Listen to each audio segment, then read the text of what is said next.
శృతి పెళ్లి చేసిందనే కోపంతో మీనా కడుపు పోగొట్టే ప్లాన్ చేసి అడ్డంగా దొరికిపోయిన సురేంద్ర, రోహిణి, ప్రభావతి. ఇంతకు ఏం జరిగింది? అసలు శృతి పెళ్లి చేసిందనే కోపంతో మీనా కడుపు పోగొట్టాలని ప్లాన్ చేయడం ఏంటి? అసలేం జరిగిందనేది వీడియోలో చూసి తెలుసుకునేద్దాం. గుండె నిండా గుడిగంటలు అప్కమింగ్ ఎపిసోడ్స్లో ఏం జరగబోతుందో ముందుగా తెలుసుకోవాలి అనుకుంటే వీడియోని లైక్ చేయండి, ఛానల్ని సబ్స్క్రైబ్ చేసుకోండి, పక్కనే ఉన్న బెల్ సింబల్లో ఆల్ పై క్లిక్ చేయండి. ఇలా చేయడం వల్ల అందరికంటే ముందుగా చూడవచ్చు. మొత్తం మీద చూసుకున్నట్లయితే ఇంకా శృతి వచ్చి మీనాను బ్రతిమాలేసరికి ఇంకా మీనా అయితే బాలుకి చెప్తుంది. బాలు కాస్త వెళ్ళి రవినైతే కోప్పడడంతో ఇంకా బాలునైతే అర్థమయ్యేటట్టుగా నచ్చ చెప్తుంది. ఇప్పుడు మీరు వెళ్ళి మీ తమ్ముడిని కోప్పడ్డారు, ఇప్పుడు వాళ్ళు పెళ్లి చేసుకోలేకపోతున్నారని ఏదైనా తీసుకోకూడని నిర్ణయం తీసుకుంటే అప్పుడు పరిస్థితి ఏంటి? ఒక్కసారి ఆలోచించండి. మీ నాన్నగారి గురించి ఆలోచిస్తున్నారు, మీ తమ్ముడు రవి గురించి కూడా మీరు ఆలోచించాలి కదా. ఒక్కసారి ఆలోచిస్తేనే కదా మీకు అంతా అర్థమవుతుంది అని చెప్పనేసరికి అది ఇప్పుడు ఇవి ఎలా చేయమంటావు అని చెప్పనగానే ఏం చేస్తారు, పెళ్లి చేయండి, వాళ్ళిద్దరికీ పెళ్లి చేయడం తప్ప వేరే ఆప్షన్ ఏమీ లేదు అని చెప్పనగానే అంటే వాళ్ళిద్దరికీ పెళ్లి చేసి మా నాన్నని అవమానించమంటావా అని చెప్పాను. కానీ మామయ్య గారిని అవమానించమని నేను చెప్పడం లేదు, కానీ ఒక్కసారి నా మాట వినండి. రవి శృతి ఎంతలా ప్రేమించుకోకపోతే శృతి మన ఇంటి వరకు వచ్చి ఆ విషయం నాకు చెప్తుంది. మనల్ని గౌరవించే కదా మనకు ఆ విషయం చెప్పింది. మనమే పెద్ద మనసుతో పెళ్లి చేస్తే బాగుంటుంది. ఆ తర్వాత ఏదైనా సమస్య వస్తే తర్వాత చూసుకుందామనగానే ఇప్పుడు పెళ్లి చేయాలంటావా అని చెప్పనగానే చేస్తే బాగుంటుందిరా, ఎందుకు రవిని బాధ పెట్టడం, రవి శృతి ప్రేమించుకున్నారు కదా అంటూ ఇంకా సత్యం అయితే వస్తాడు. వాళ్ళిద్దరూ మాట్లాడుకోవడం సత్యం కాస్త వింటాడు. అదే మామి గారు నేను చెప్తున్నాను, ఈయన ఆవేశంలో వెళ్ళి అక్కడ అంతమందిలో రవిని కొట్టి మరీ చెప్పారు. ఇప్పుడు రవి శృతి మనిద్దరం పెళ్లి చేసుకోవడానికి పెద్దలు ఒప్పుకోవడం లేదని, ఏదైనా తొందరపాటు నిర్ణయం తీసుకుంటే అటు ఆ కుటుంబానికి ఇటు ఈ కుటుంబానికి దూరం అయ్యి వాళ్ళు కష్టాలు పాలవుతారు కదా, అందుకోసమని ఒక్కసారి ఆలోచించమని చెప్తున్నాను అని చెప్పాను. కానీ మీనా వాళ్ళు చెప్పిన దాంట్లో కూడా తప్పు లేదు కదరా అని చెప్పనేసరికి సరే నాన్న నీ ఇష్టం అనగానే నాకు ఈ విషయం తెలియనట్టే ఉండు, ఎందుకంటే మీ అమ్మకు నాకు తెలిసినా కానీ చెప్పలేదని నా మీద అరుస్తుంది, అందుకే మీరిద్దరే సైలెంట్గా వెళ్ళి వాళ్ళిద్దరికీ పెళ్లి చేసి తీసుకొచ్చేయండి అనగానే సరే నాన్న. రవి వచ్చాడా అనగానే ఇంకా రాలేదురా పాపం, ఎక్కడ ఉన్నాడో ఏంటో అని చెప్పనేసరికి వెంటనే బాలు రవికి ఫోన్ చేసేసరికి ఫోన్ అయితే ఫస్ట్ లిఫ్ట్ చేయకపోవడంతో రవికి మళ్ళీ చేస్తూనే ఉంటాడు. చేసేసరికి అన్నయ్య అని చెప్పి ఎంతో బాధపడుతున్నట్టు గొంతులో మాట వినిపించడంతో ఎక్కడున్నావరా అని చెప్పనేసరికి నేను అని చెప్పాను. కానీ చెప్పు రవి ఎక్కడున్నావో చెప్పు అని చెప్పనేసరికి అన్నయ్య నేను అని చెప్పాను. కానీ చెప్పమని చెప్పానా, ఏదైనా తొందరపాటు నిర్ణయం తీసుకుంటున్నావా? నువ్వెలాంటి తొందరపాటు నిర్ణయం తీసుకోవద్దు, నీకు శృతికి నేను పెళ్లి చేస్తాను, నేను మీ వదిన దగ్గరుండి మీ పెళ్లి జరిపిస్తాము అని చెప్పనేసరికి చాలా థ్యాంక్స్ అన్నయ్య అంటూ చెప్పేసరికి ఇప్పుడు ఎక్కడున్నావురా అనగానే గోదావరి బ్రిడ్జ్ మీద ఉన్నాను అన్నయ్య అని చెప్పాను. కానీ పిచ్చి పనులు చేయకు, నేను వస్తున్నాను అంటూ గబగబా బాలు అయితే వెళ్తాడు.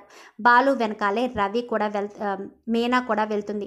వెళ్ళేసరికి ఇద్దరు కూడా బ్రిడ్జ్ మీద నిలబడి ఉండడంతో ఏంటి చచ్చిపోదామనుకుంటున్నారా? మీ వదిన మీ ప్రేమ గురించి నాకు అర్థమయ్యేటట్టు చెప్పింది, అందుకోసమనే మీ ఇద్దరి ప్రేమని గెలిపించాలని పెళ్లి చెయ్యాలని నిర్ణయించుకున్నాను అని చెప్పనేసరికి చాలా థ్యాంక్స్ అన్నయ్య అనగానే మరి నీకు ఎలాంటి సమస్య వచ్చినా మీ నాన్న నుంచి దూరం అయిపోవాల్సి వచ్చినా నీకు ఇష్టమేనా అంటూ బాలు అడిగేసరికి ఇష్టమేనండి, నాకు రవి ఉంటే చాలు అనగానే ఈరోజు ఉన్నట్టు రేపు ఉండదు, మీ ఇంట్లో ఉన్నట్టు మా ఇంట్లో ఏసీ రూములు ఉండవు, భోగ భాగ్యాలు ఉండవు అని చెప్పాను. కానీ నాకు రవి ఉంటే చాలు, నేను ఇంట్లో అలా ఉండవలసిన అవసరం లేదు అని చెప్పనేసరికి సరే అని అయితే రేపు ఉదయాన్నే నువ్వు గుడి దగ్గరికి వచ్చేసేయి అని చెప్పాను. కానీ సరే అని ఇంకా శృతి ఇంటికి వెళ్ళిపోతుంది. ఏంటి శృతి ఇంత ఆలస్యం ఏంటి అంటూ ఇంటి దగ్గర సురేంద్ర అయితే గట్టిగా కేకలు వేసేసరికి డబ్బింగ్ స్టేషన్లో లేట్ అయింది అంతే, అంతకుమించి ఏమీ లేదు. ఏమో పిచ్చి నిర్ణయం ఏమన్నా తీసుకున్నావేమో అని చెప్పాను. కానీ నేను అలాంటి నిర్ణయం ఏమీ తీసుకోను, ఏదైనా ధైర్యంగా ఎదుర్కొంటాను ఏ సమస్యనైనా అని చెప్పాను. కానీ నీకు ఆ సంజుకి ఈ నెల 20వ తారీఖున పెళ్ళి అని చెప్పనేసరికి ఇంకా అక్కడ ఏదైనా రివర్స్ అయితే తనను హౌస్ అరెస్ట్ చేస్తే ఇబ్బంది కదా అని మీ ఇష్టమా అని చెప్పి వెళ్ళిపోతుంది. ఇదేంటండి, అది గొడవ చేస్తుంది, గోల పెడుతుంది అనుకుంటే మీ ఇష్టం అంటూ వెళ్ళిపోయింది అనగానే కాంప్రమైజ్ అయ్యి ఉంటుంది. వాళ్ళ ఆస్తి అంతస్తు చూసి దాన్ని మనసు మార్చుకుంటుంది అని నేను చెప్పానా అని చెప్పి ఇంకా సురేంద్ర అంటాడు. శృతి గురించి పెద్దగా ఆలోచించుకోరు. మరుసటి రోజు ఉదయాన్నే శృతి మామూలుగానే రెడీ అయ్యి వెళ్తుంది. ఎప్పుడూ లేనిది భుజానికి తగిలించుకునే బ్యాగ్ పట్టుకుని వెళ్ళేసరికి ఏంటి బ్యాగ్ పట్టుకుని వెళ్తున్నావు అనగానే ఏమీ లేదు, కొన్ని థింగ్స్ తీసుకువెళ్తున్నాను అనగానే ఏం థింగ్స్ అని చెప్పనేసరికి ఏమీలో పర్సనల్ థింగ్స్ తీసుకువెళ్తున్నాను అనేసరికి సర్లే అని ఇంకా వదిలేస్తారు. ఎందుకంటే శృతి పట్టు చీర బ్యాగ్లో పెట్టుకుంటుంది. ఇంకా అక్కడికి వెళ్ళిన తర్వాత రవిని కూడా రెడీ చేసి తీసుకువెళ్ళిపోతారు. తీసుకువెళ్ళిపోయి గుళ్ళో ఇద్దరికి కూడా పెళ్లి చేసి తీసుకొస్తారు. తీసుకురావడంతో ప్రభావతి గొడవ చేసేస్తుంది. ఇటు సురేంద్ర కూడా గొడవ చేసి ఇంకా సురేంద్ర బాగా ఆలోచిస్తాడు. ఆ మీనాను అస్సలు వదిలిపెట్టకూడదు, ఆ బాలుగాడిని మీనాను పగ తీర్చుకోవాలి, వాళ్ళిద్దరినీ శాశ్వతంగా విడదీసేయాలి అని చెప్పి సురేంద్ర ఆలోచించి ఇంకా ప్రభావతికి ఒక రోజు అయితే ఫోన్ చేస్తాడు. ఫోన్ చేయడంతో ఎవరు మీరు అని చెప్పాను కానీ నేను శృతి వాళ్ళ నాన్నని, మీరు ఒకసారి మా ఇంటికి రండి, మీతో మాట్లాడే పని ఉందనగానే ఇంకా బయలుదేరి వెళ్తుంది. ఎందుకంటే వియ్యంకులు కదా, చెప్పండి అన్నయ్య గారు అని చెప్పాను కానీ అన్నయ్య అని పిలవకని చెప్పాను కానీ మీకు నచ్చినా నచ్చకపోయినా మీరు నాకు అన్నయ్య కదా అవుతారు, ఎందుకు పిలిపించారు అని చెప్పాను కానీ నా కూతురు నీ ఇంటికి కోడలైందని సంతోషపడిపోతున్నట్టున్నావు. ఎందుకంటే కోట్లకి అధిపతిని కదా నేను, నా కూతురికి ఈ ఆస్తి అంతా దక్కుతుంది కాబట్టి నీకు నేను ఒక ఆఫర్ ఇస్తున్నాను. నా కూతురి పెళ్లి చేసింది ఎవరు అనగానే ఆ బాలు మీనా అని చెప్పాను కానీ అందుకే వాళ్ళిద్దరినీ దూరం చెయ్యాలి, మీనా జీవితంలో సంతోషం అనేది లేకుండా చెయ్యాలి అంటే నేను ఒక ఆఫర్ ఇస్తాను, అది చేస్తే ఖచ్చితంగా నీ పేరు మీద నేను ఏదొక ఆస్తి రాసిస్తాను అనగానే ఏంటో చెప్పండి అన్నయ్య అని చెప్పనేసరికి అదేంటి నీ కోడల గురించి చేయమంటే వెనక ముందు ఆలోచించుకోకుండా సరే అంటున్నావు అని చెప్పాను కానీ నాకు ఎందుకంటే ఆ పూలు అమ్ముకునేదంటే ఇష్టం ఉండదు. మీ కూతురు గొప్ప కోటేశ్వరుడు బిడ్డ, అలాగే రోహిణి కూడా మలేషియాలో వాళ్ళ నాన్న బిజినెస్లు చేస్తున్నారు.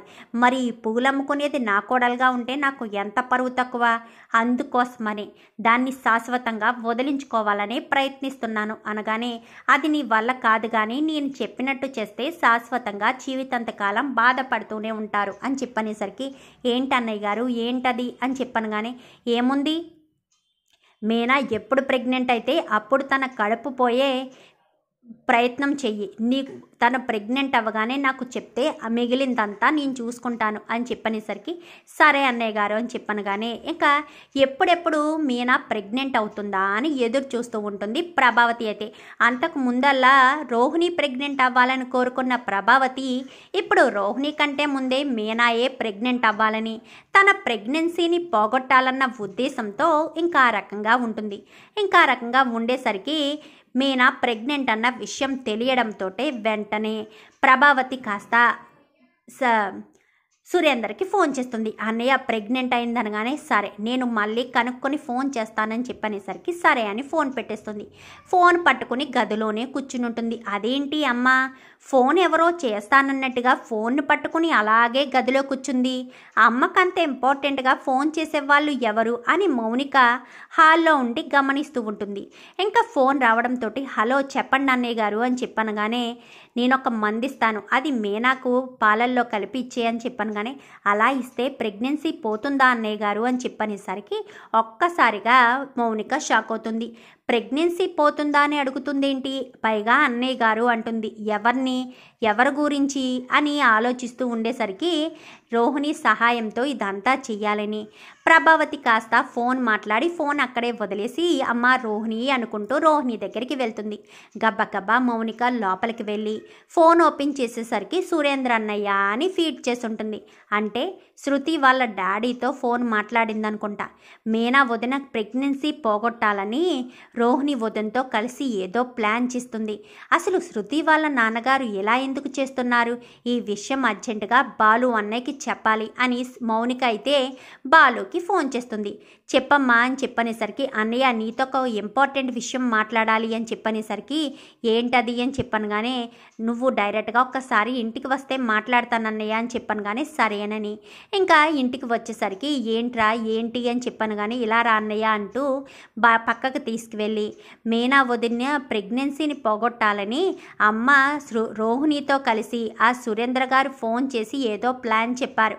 మీనా వదిన ప్రెగ్నెన్సీ పోగొట్టాలని వీళ్ళ ముగ్గురు కలిసి ప్లాన్ చేస్తున్నారు అని చెప్పనేసరికి నీకెలా తెలుసు అనగానే అమ్మ సురేంద్ర గారితో ఫోన్లో మాట్లాడేటప్పుడు నేను విన్నాను. రోహిణి దగ్గరికి వెళ్ళి రోహిణితో కూడా మాట్లాడేటప్పుడు కూడా విన్నాను.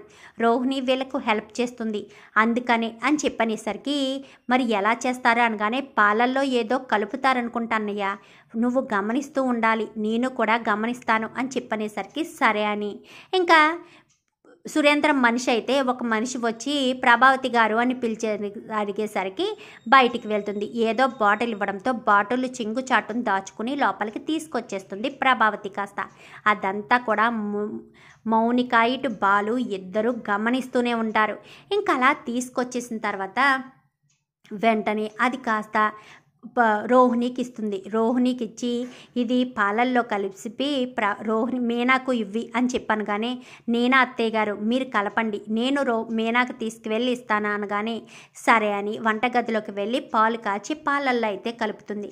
కలిపేసరికి ఇంకా పాలు తీసుకువెళ్ళి మీనాకి ఇవ్వబోతూ ఉండగా ఆ పాలు తీసుకెళ్ళి ఇదిగో రోహిణి మీనాకి ఇచ్చేసే అనగానే మీనాకి ఎందుకమ్మా పాలు, మీనా పాలు కట్ట తాగదు, ఈ పార్లలమ్మ అయితే బ్యూటీషియన్ కదా, బ్యూటీషియన్కి పాలు కట్ట తాగడం అలవాటు, రోహిణికే ఇవ్వా అని చెప్పాను. కానీ లేదు బాలు, ఈ పాలు మీనా కోసమే ప్రత్యేకించి తయారు చేసినవి అని చెప్పాను. కానీ ఆల్రెడీ వదిన పాలు తాగేసిందమ్మా అంటూ ఇంకా గ్లాసునైతే చూపిస్తుంది మౌనిక.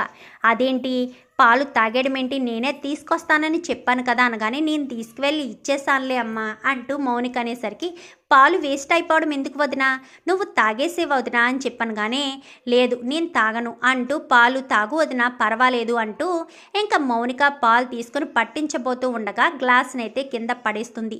ఏంటి వదినా ఆ పాలు తాగితే నీకు ప్రెగ్నెన్సీ రాదని చెప్పా, పాలు తాగడం మానేసావు, ఆ పాలు మీనా వదినకిస్తే మీనా వదిన కడుపులోని బిడ్డ చచ్చిపోతుందనా అని చెప్పనేసరికి ఒక్కసారిగా రోహిణి ఇటు ప్రభావతి ఇద్దరు కూడా షాక్ అవుతారు. ఏంటి ప్రభావతమ్మ ఈ విషయం మాకెలా తెలిసింది అనుకుంటున్నావా, తెలిసింది అనగానే ఈలోపు అందరూ కూడా వచ్చేస్తారు. ఏం జరిగిందిరా బాలు అని చెప్పనగానే వీళ్ళిద్దరూ కలిసి శృతి వాళ్ళ నాన్నతో అదే ఆ డియ్యంతో కలిసి మీనా కడుపులోని బిడ్డను చంపడానికి మీనాకు పాలల్లో కలిపి ఏదో ఇస్తున్నారు నాన్న అని చెప్పి ఇంకా బాలు చెప్పేసరికి ఏంటి ప్రభా ఏంటిదంతా అని చెప్పనగానే అయినా నేను ఆయనతో ఎందుకు మాట్లాడతాను అనగానే మాట్లాడావు నేను చూశాను అని చెప్పనేసరికి ఒక్కసారిగా ఇద్దరు షాక్ అయిపోతారు. ఏంటక్క నువ్వు ఎలాంటి దానివా, మీనక్క కడుపులోని బిడ్డను చంపడానికి కూడా వెనకాడట్లేదా, ఛీ అత్తయ్య గారు మీ వయసుకి విలువివ్వాలో లేక మీరు ఎలాంటి వారో తెలుసుకోవాలో అర్థం కావట్లేదు. మీనాక్క మంచిదే కదా, అలాంటి మీనాక్కకు కడుపు శోకం కలిగించాలని ఎందుకు అనుకుంటున్నారు, మీలాంటి వాళ్ళతో ఉండాలంటేనే చాలా చిరాగ్గా ఉంది అనుకుంటూ పద మీనాక్క అంటూ ఇంకా అక్కడి నుంచి అయితే శృతి వెళ్ళిపోతుంది. చూద్దాం మరి రాబోయే ఎపిసోడ్స్లో ఏం జరుగుతుందో. వీడియో నచ్చితే లైక్ చేయండి, ఛానల్ని సబ్స్క్రైబ్ చేసుకోండి, పక్కనే ఉన్న బెల్ సింబల్లో ఆల్ పై క్లిక్ చేయండి. ఇలా చేయడం వల్ల అందరికంటే ముందుగా చూడవచ్చు.